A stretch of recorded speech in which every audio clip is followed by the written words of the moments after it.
This is Sibson's first fight since he won the European middleweight title in this ring at the Albert Hall in December, when he beat Matteo Salvemini of Italy with a knockout in the 7th round. Cabrera from Argentina, strong, hard-looking man. Wasn't too keen on shaking hands when they came together in the center of the ring before the bell. 28 years old, Cabrera, with a reputation for being a very, very durable professional. He's accustomed to going with the best.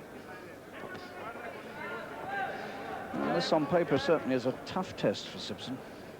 He's only 22, but he's had 43 fights, and that's 3 more than Cabrera's had.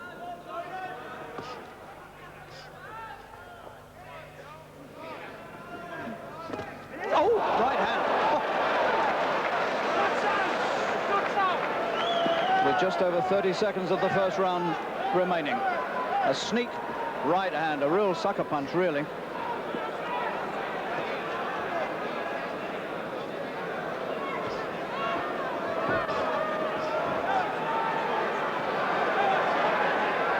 Roughing up inside.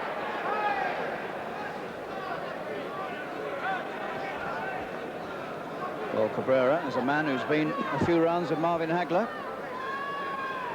Tough man, and already proved it.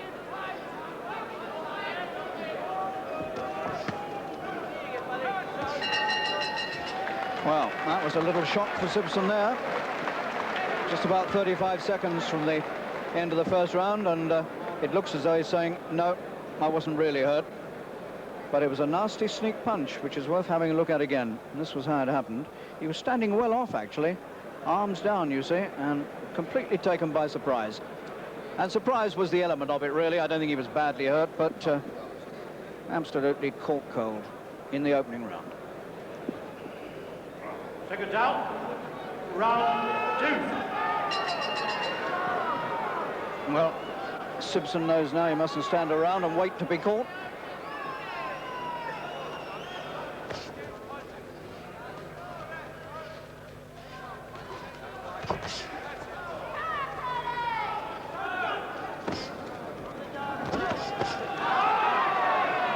Sibson putting together 1 or 2 useful-looking attacks.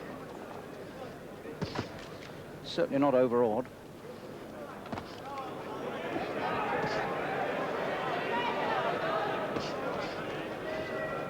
It's a hard fight for Sibson, and a vital one, because he does need a few good wins to really establish himself among the world's top middleweights and really to make some money. Alan Minter, the former world champion, who used to hold this title that Sibson's now got, he's sitting at the ringside and watching this. And I suppose it's possible one day this year we might see Minter and Sibson put together, and between them they'll make quite a few quid.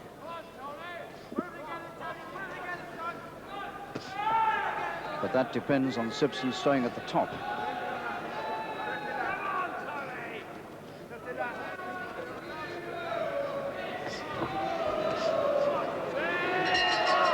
Well, it's a better round for Sibson. He didn't get caught that time, but he had to be careful. And although he looked anxious to open up, he couldn't take any chances. But he settled down after that shock knockdown in the first.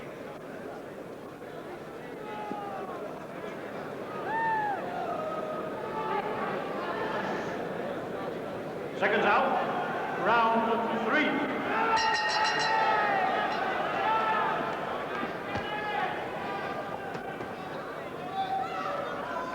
Cabrera, 28, 6 years older than Sibson.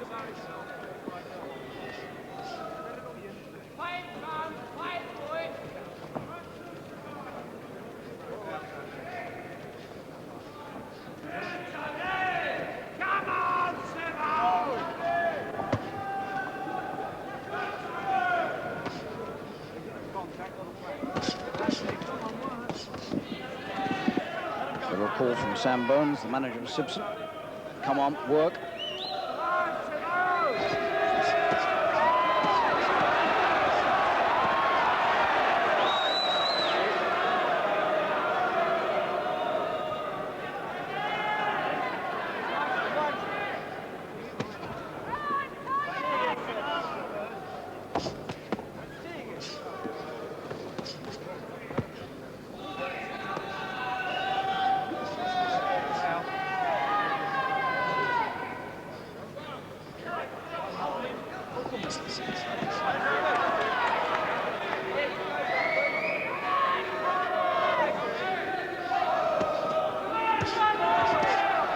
Cabrera not throwing too much, going a bit static already. And Sibson is punching with some force, particularly to the body. And that's a rather slow, almost stately walk back to the corner by Cabrera, who was under a bit of fire there, particularly around the body. And of course he is now, I suppose, sliding a little bit, having been stopped by Hagler 18 months ago and hasn't had too many important fights since then. Seconds out, round 6.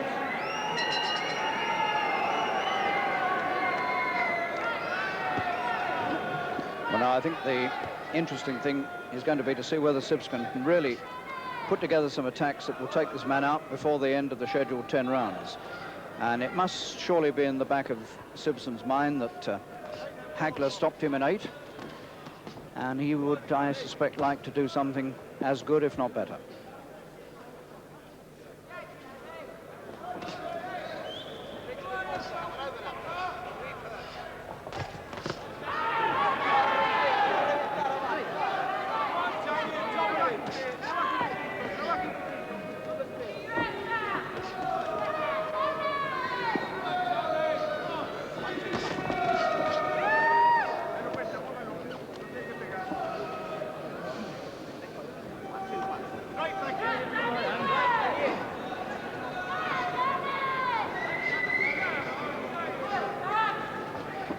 Some very slight remarks about the left eye, but that's about all.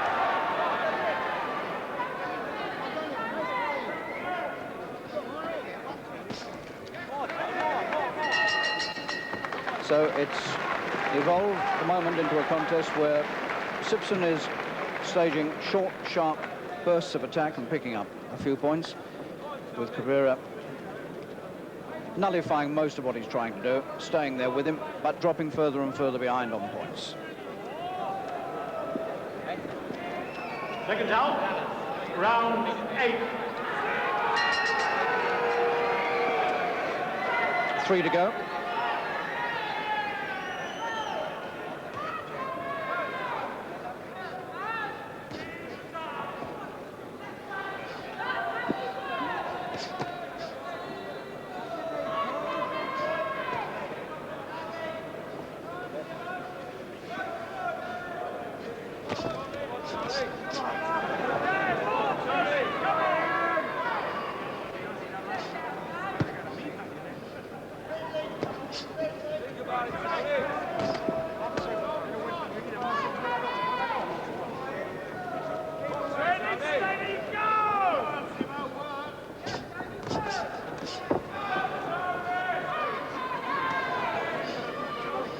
This is the 8th round. This is the one in which Hagler stopped Cabrera in 1979 in Monte Carlo.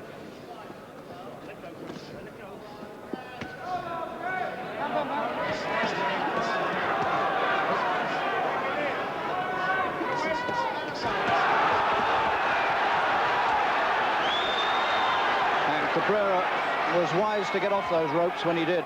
He was in trouble there.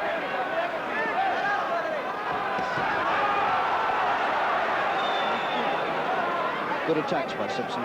Cabrera forced to hang on.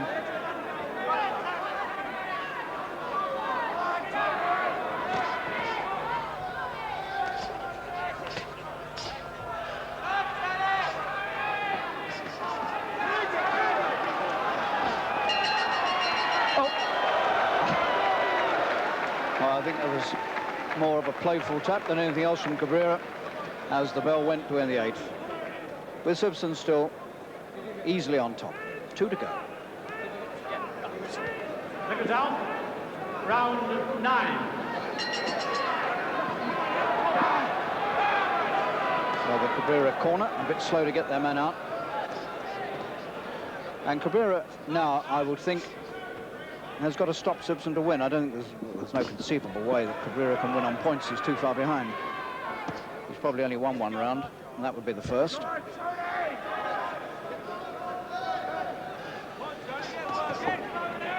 So it remains to be seen whether the Argentine is prepared to have a go or whether he's going to settle for going the distance.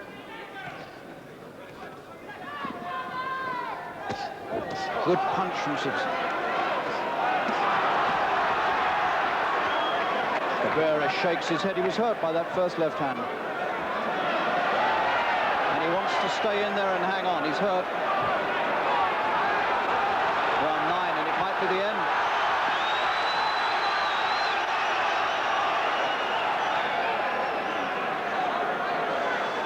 Hanging on like a limpet.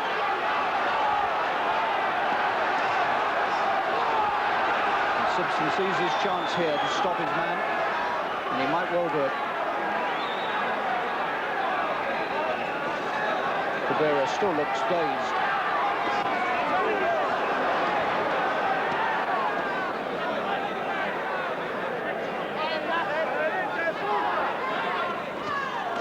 Dangerous with the right, Cabrera. He's been hurt and he's dangerous. He's come out of his shell now because he's hurt.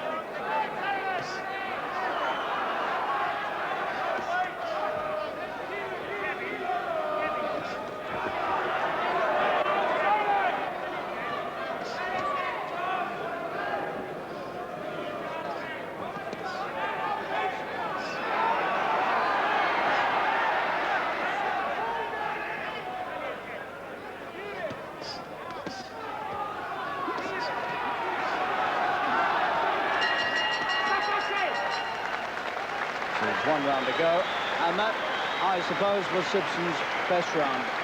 He hurt his man early on with a good left and stunned him, and then towards the end of the round there was this beautiful right hand, which again gave Cabrera something to think about. Seconds out for the 10th and last round. And Sibson gets an appreciative cheer. In fact, they both do.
Sibson just looking a little bit ragged towards the end, and it's not been an easy fight for either of them. But Sibson has carried it beautifully all the way to the man, and he's going to win it very comfortably indeed. There's the bell. Can't be any arguments about the winner. It's just a question by how much he's won it. Sibson, the new European champion, his first fight since becoming European champion, puts on a really good show there with that 10-round points win over a rugged, obstinate, durable opponent, Norberto Cabrera of Argentina. And I said it before, and I say it again, I think Sibson has come of age in this fight and has served notice there that he's going to be a test for anybody in the top 10 in the world. Well, watching that fight here with me at the Albert Hall has been the former world champion, world middleweight champion Alan Minter, and of course Tony Sibson now, his almost serious British rival. That's right. What did you make of his form tonight? The performance of Tony Sibson tonight, Harry, I thought was first class. I mean, he was fighting a man that's been in the best within fighting the best middleweights in the whole wide world, Marvin Hagler. He was a great sparring partner of Carlos Monzon, so he wasn't an easy touch. But Sibson made him look not too bad, you know. I think Sibson's improving with every fight. And he's showing, since he's been European champion, he's definitely showing his class and what he can do. Now, when are we going to see you back in the ring? You'll probably see me March or April against and I want a nice hard fight, nice hard warm-up fight. And if I can't get the a fight for the championship of the world, then maybe a fight with Sibson, that would do. That would make quite a lot of money, wouldn't it? If he keeps winning the way he is at this present time, I think it must be box office. he must pack Wembley. What do you see that as? Would you see a fight between you and Sibson as a final eliminator for the world title? Is that the sort of setup? No, I don't think so. I think what it will basically be is me boxing for the European Championship. So the thing is, Sibson is not too well known in America. But, well, it could turn into an eliminator, sure, you know, by a lot of people. They might not name it as an eliminator. But the guy's improving every fight. And it could be, let me just say, a fight between me and Sibson will be absolute box office. I tell you what, after the Hagler affair, there were a lot of stories going around that you might turn the game in, and that was a bit disappointing to hear, but I'm glad to hear that you're looking forward to fighting again. Harry, after the Hagler fight, I was absolutely choked, and I was, you know, I know it wasn't my night, and it was his night, and he beat me. But I can't go out on that note, can I? I can't retire on that note, so I must fight again, and to prove that I'm still a worthy contender, if not a worthy champion. Alan, thanks so much. Thank you, Harry.